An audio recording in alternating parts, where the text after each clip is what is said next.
khusus bertanggal 16 November 2023. 1.3 Perorangan warga negara Indonesia, nama Harjo Winoto, pekerjaan advokat, alamat Revenue Tower 19th floor, Sudirman Central Business District or SCBD, District 8, Jakarta, Indonesia. Selanjutnya disebut para pelapor. Mengajukan laporan terhadap 2. Identitas terlapor, nama Anwar Usman, tempat tanggal lahir Bima 31 Desember 1956, jabatan Hakim Konstitusi, alamat Gedung Mahkamah Konstitusi, Jalan Medan Merdeka Barat nomor 6 Jakarta Pusat 10110. Selanjutnya disebut hakim terlapor. Majelis Kehormatan telah membaca laporan para pelapor, mendengar keterangan para pelapor, memeriksa bukti-bukti para pelapor dan hakim terlapor, mendengarkan keterangan atau pembelaan hakim terlapor, duduk perkara dan seterusnya dianggap dibacakan.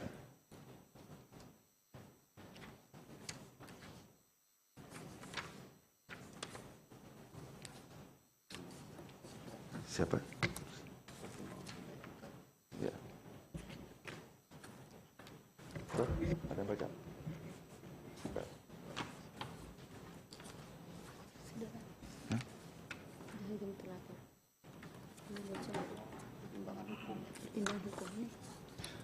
Baik, saya lanjutkan. Pertimbangan hukum dan etika. Menimbang bahwa sebelum mempertimbangkan pokok-pokok laporan, Majelis Kehormatan terlebih dahulu akan menguraikan mengenai kewenangan Majelis Kehormatan dan kedudukan hukum pelapor sebagai berikut. Kewenangan Majelis Kehormatan dianggap dibacakan. Kedudukan hukum pelapor, menimbang bahwa berdasarkan pasal 1 angka 8 Jungto pasal 15 ayat 1 PMK 1/2003 dianggap dibacakan. Menimbang bahwa oleh karena Majelis Kehormatan berwenang untuk memeriksa dan memutus laporan akuo dan para pelapor memiliki kedudukan hukum untuk mengajukan laporan, selanjutnya Majelis Kehormatan akan mempertimbangkan pokok-pokok laporan para pelapor sebagai berikut. Pertimbangan Majelis Kehormatan dalam pokok laporan 5.5. Menimbang setelah memeriksa secara seksama laporan dan keterangan pelapor serta alat-alat bukti sebagaimana telah diuraikan pada bagian duduk perkara, terdapat dua hal yang pada dasarnya merupakan satu kesatuan yang tidak terpisahkan yang oleh Majelis Kehormatan dipandang relevan untuk dipertimbangkan, yaitu 1. Apakah tindakan hakim terlapor yang menggelar konferensi pers sebagai bentuk sanggahan dan keberatan atas sanksi etik dalam putusan Majelis Kehormatan nomor 2/MK/L/2023 yang dijatuhkan kepada hakim terlapor melanggar Sabta Karsa Utama, dan 2. Apakah gugatan hakim terlapor ke Pengadilan Tata Usaha Negara dianggap sebagai tindakan tidak menerima putusan Majelis Kehormatan nomor 02 MKMK/L/2023 sehingga bertentangan dengan Sabta Karsa Utama. 5.6. Menimbang bahwa sebelum Majelis Kehormatan mempertimbangkan lebih lanjut berkenaan dengan dalil-dalil pelapor, Majelis Kehormatan mempertimbangkan sebagai berikut. 5.6.1 bahwa oleh karena pentingnya keberadaan kode etik dan perilaku hakim konstitusi atau Sabta Karsa Utama sebagaimana halnya dengan kode etik dan perilaku hakim pada umumnya berlaku secara universal, maka sebelum mempertimbangkan kedua hal tersebut sebagaimana diuraikan pada prinsip paragraf 5.5 di atas, Majelis Kehormatan memandang perlu untuk menjelaskan relevansi bahkan keniscayaan dan keberadaannya dalam kaitannya dengan keberadaan kode etik dan perilaku hakim konstitusi. 5.6.2 bahwa keberadaan kode etik dan perilaku hakim konstitusi atau Sabta Karsa Utama tidak dapat dilepaskan, bahkan merupakan syarat yang tidak dapat ditiadakan, conditio sine qua non dari amanat yang sekaligus merupakan kebutuhan konstitusional untuk menghadirkan sosok-sosok pengemban jabatan hakim konstitusi yang dalam dirinya dipersyaratkan harus melekat integritas, kepribadian yang jujur, tidak tercela, negarawan yang menguasai konstitusi dan ketatanegaraan, serta tidak merangkap sebagai pejabat negara. Sebagaimana secara eksplisit disuratkan dalam pasal 24C ayat 5 Undang-Undang Dasar 1945 dengan amanat dan sekaligus kebutuhan konstitusional sebagaimana diamatkan oleh pasal 24C ayat 5 UUD 1945 tersebut, maka dalam diri seorang hakim konstitusi yang dituntut oleh konstitusi bukanlah semata-mata kepakarannya dalam bidang konstitusi dan ketatanegaraan,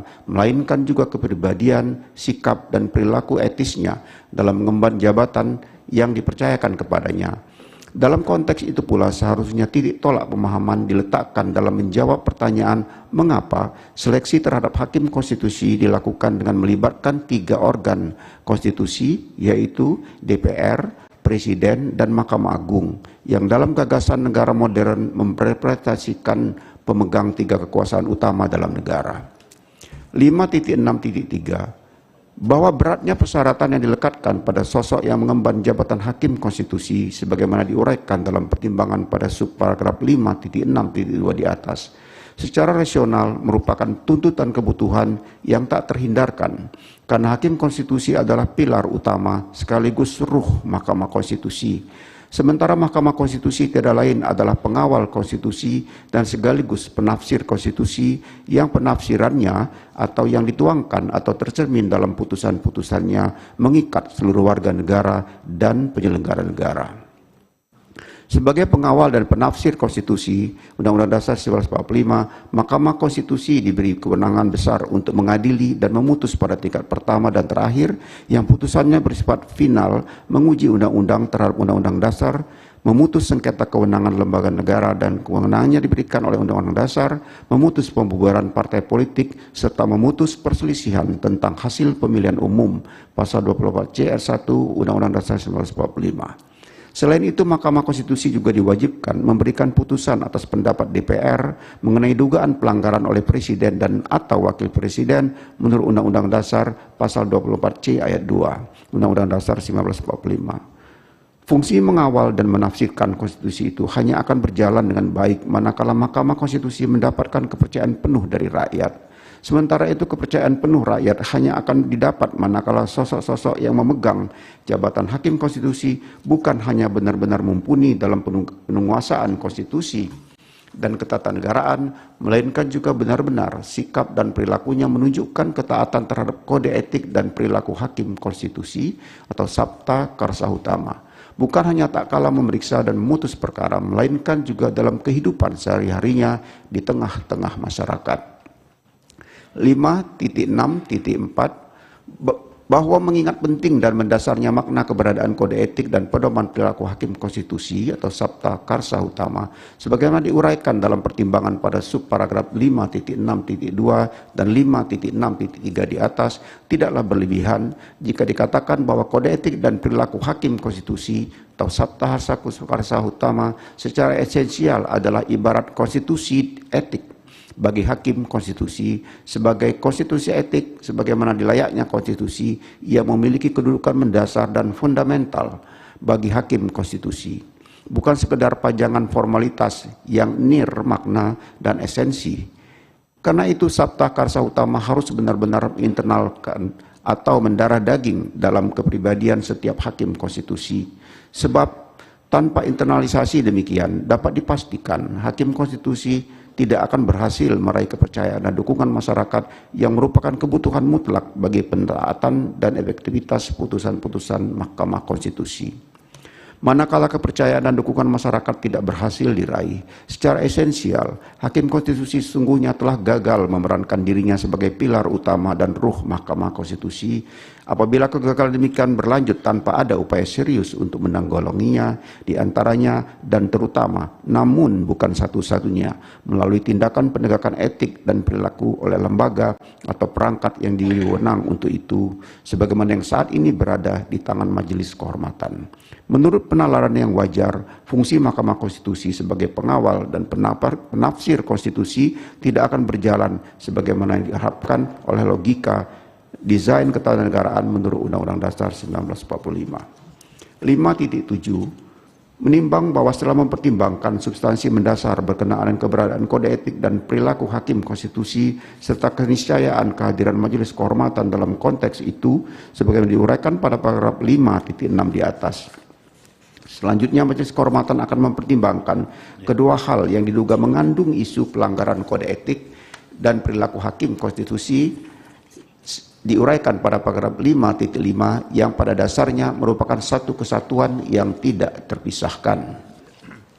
5.8 Menimbang bahwa para pelapor mengajukan laporan atas dugaan pelanggaran kode etik dan perilaku hakim konstitusi yang dilakukan oleh hakim terlapor berkenaan dengan tindakannya menggelar konferensi pers sebagai bentuk sanggahan dan keberatan atas sanksi etik dalam putusan Majelis Kehormatan nomor 2 MK/L/2023 yang dijatuhkan kepada hakim terlapor.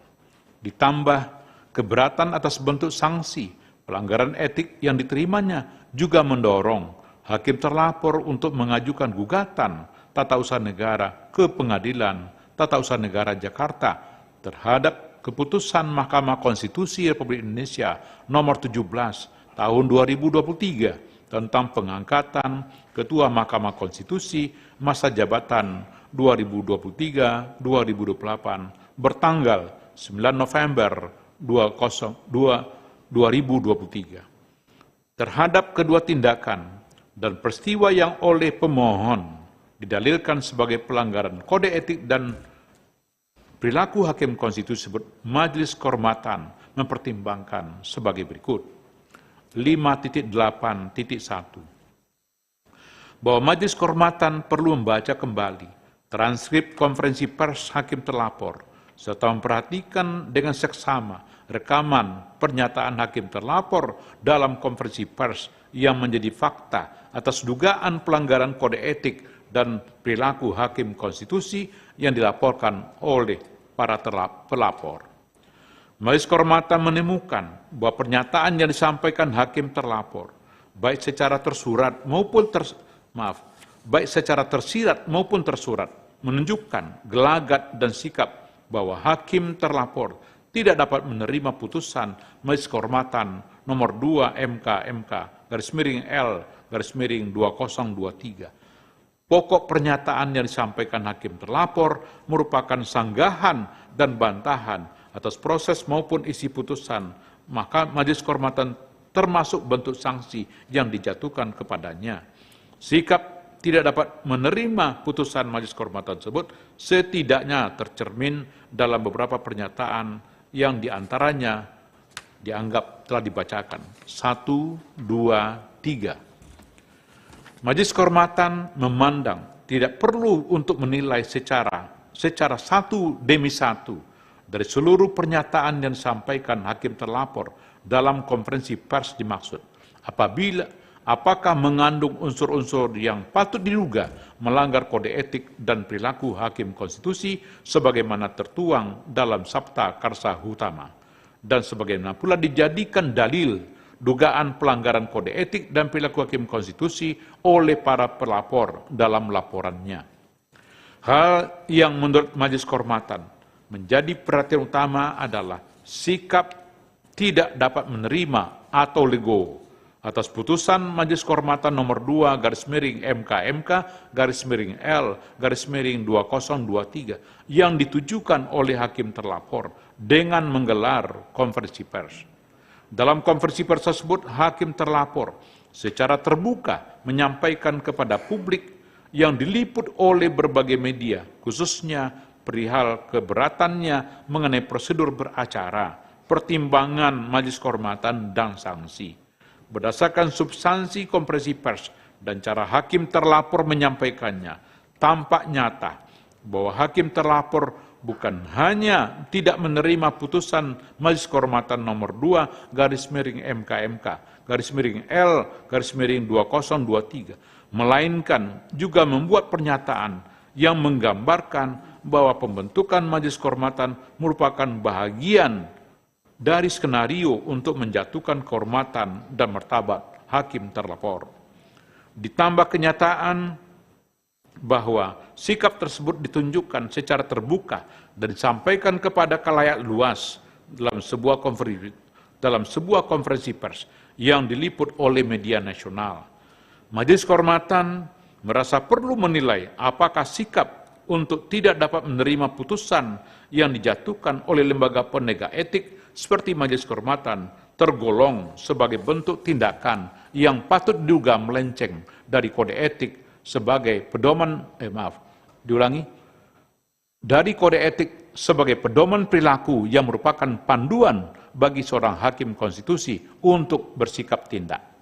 Namun, sebelum menanggapi dan menguraikan lebih lanjut mengenai dugaan pelanggaran di atas, Majelis Kehormatan juga menemukan fakta sebagaimana didalilkan oleh para pelapor dan pada saat ini telah diketahui secara luas oleh masyarakat berupa adanya gugatan yang disampaikan oleh hakim terlapor ke Pengadilan Tata Usaha Negara Jakarta. Gugatan dimaksud secara langsung maupun tidak langsung merupakan dampak susulan dari hal musabab yang ditimbulkan dari adanya putusan Majelis Kehormatan nomor 2/MK/L/L/2023 yang menjatuhkan sanksi atas pelanggaran etik yang dilakukan oleh hakim terlapor.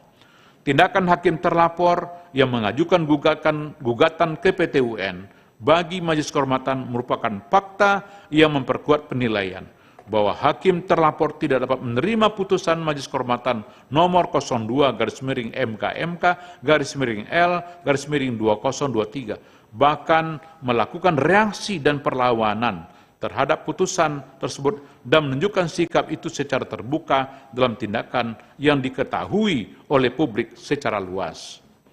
Secara kelembagaan, tindakan yang dilakukan oleh hakim terlapor memiliki pengaruh yang secara langsung maupun tidak langsung terhadap marwah dan keluhuran martabat Mahkamah Konstitusi dan tingkat kepercayaan masyarakat terhadap Mahkamah Konstitusi.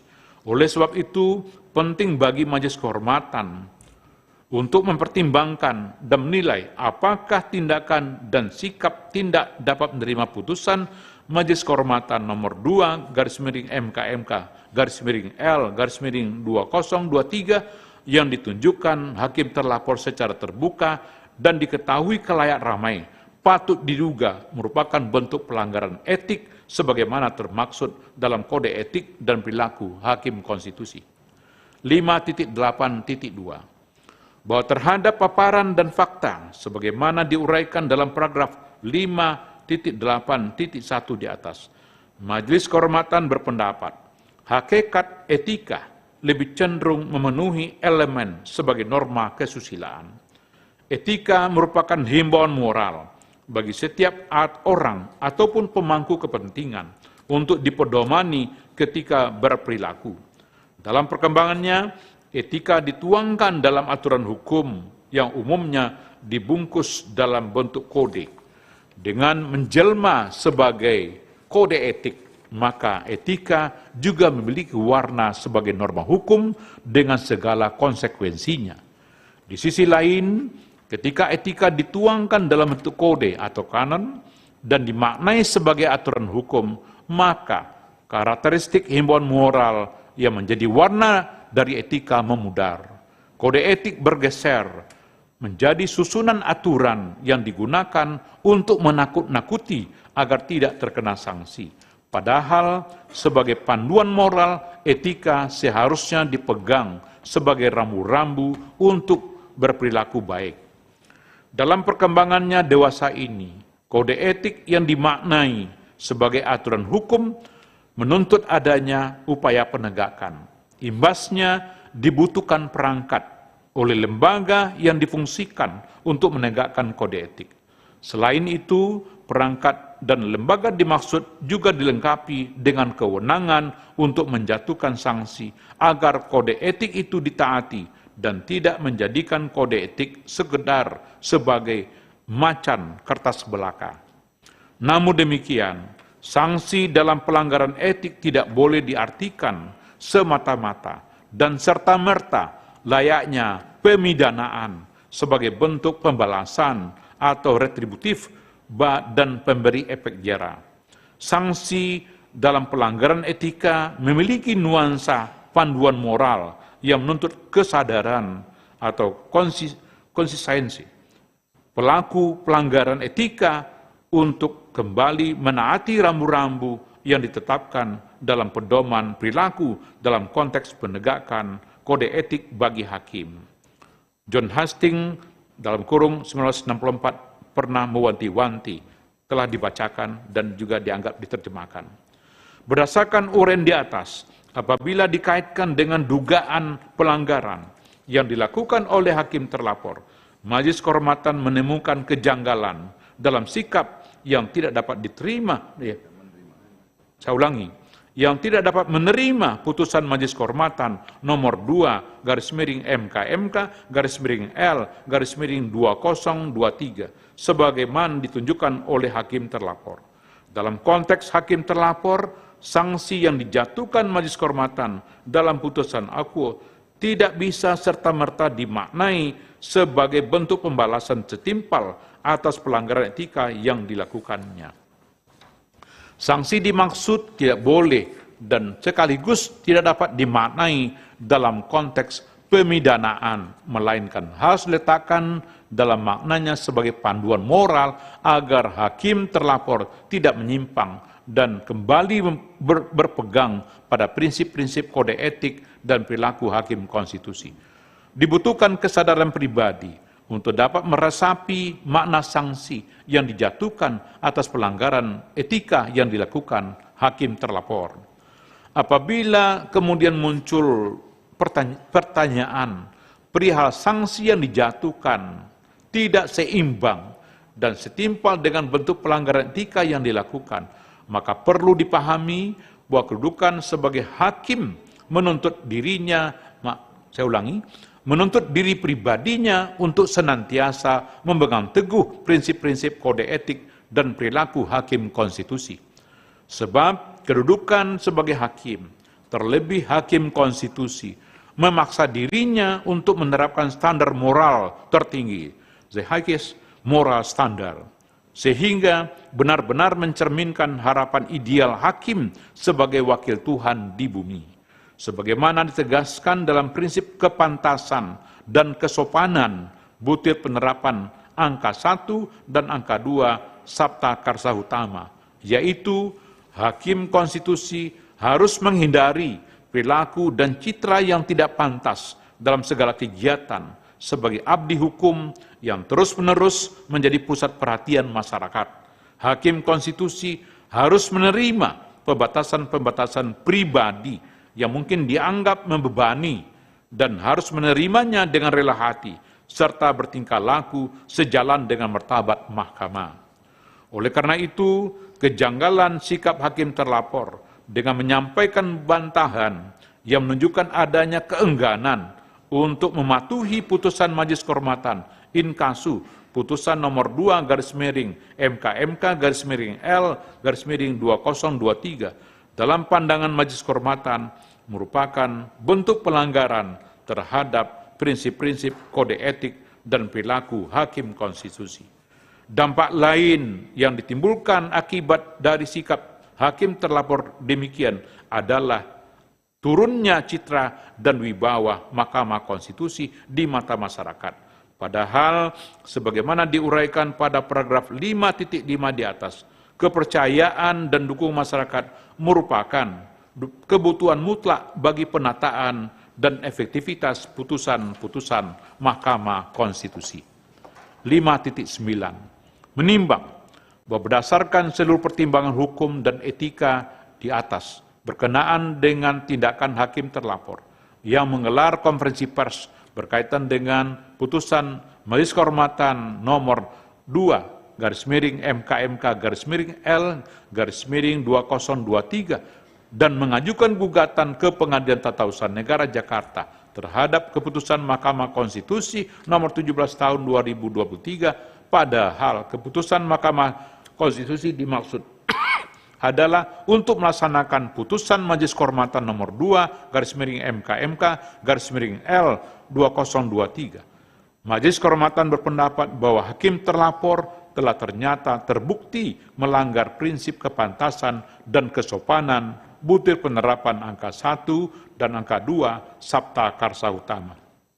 Dengan demikian, Majelis Kehormatan memandang perlu untuk memberikan teguran tertulis kepada hakim terlapor dan untuk menunjukkan sikap patuhnya yang tulus terhadap putusan Majelis Kehormatan Inkasu putusan nomor 2 MK/L/2023 5.10 menimbang terhadap hal-hal lain dan selebihnya tidak dipertimbangkan lebih lanjut karena tidak ada relevansinya. Kesimpulan, menimbang bahwa berdasarkan uraian duduk perkara, fakta-fakta yang telah terungkap dalam rapat dan sidang pemeriksaan, serta pertimbangan hukum dan etika di atas, dapat disimpulkan bahwa telah ternyata terdapat pelanggaran kode etik dan perilaku hakim konstitusi, inkasu prinsip kepantasan dan kesopanan, butir penerapan angka 1 dan angka 2 Sabta Karsa Utama yang dilakukan oleh hakim terlapor sebagaimana didalilkan oleh pelapor. Amar putusan mengingat Undang-Undang Nomor 24 Tahun 2003 tentang Mahkamah Konstitusi yang telah diubah terakhir dengan Undang-Undang Nomor 7 Tahun 2020 tentang perubahan ketiga atas Undang-Undang Nomor 24 Tahun 2003 tentang Mahkamah Konstitusi dan Peraturan Mahkamah Konstitusi Nomor 1 Tahun 2023 tentang Majelis Kehormatan Mahkamah Konstitusi memutuskan, menyatakan, 1. Hakim terlapor terbukti melakukan pelanggaran terhadap kode etik dan perilaku hakim konstitusi sebagaimana tertuang dalam prinsip kepantasan dan kesopanan, butir penerapan angka 1 dan angka 2 Sabta Karsa Utama.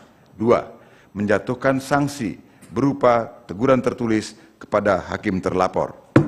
Demikian diputus dalam rapat Majelis Kehormatan oleh 3 anggota Majelis Kehormatan, yaitu Idewa Gede Palguna sebagai Ketua Merangkap Anggota, Ridwan Mansur sebagai Sekretaris Merangkap Anggota, dan Yuliandri sebagai anggota pada hari Selasa, tanggal 19 bulan Maret tahun 2024, dan hari Selasa, tanggal 26 bulan Maret tahun 2024, dan diucapkan dalam sidang pleno Majelis Kehormatan Mahkamah Konstitusi terbuka untuk umum pada hari Kamis, tanggal 28 bulan Maret tahun 2024, selesai diucapkan pukul 10:50 dan 6 detik waktu Indonesia Barat oleh 3 anggota Majelis Kehormatan Mahkamah Konstitusi, yaitu Idewa Gede Palguna sebagai Ketua Merangkap Anggota, Ridwan Mansur sebagai Sekretaris Merangkap Anggota, dan Yuliandri sebagai anggota.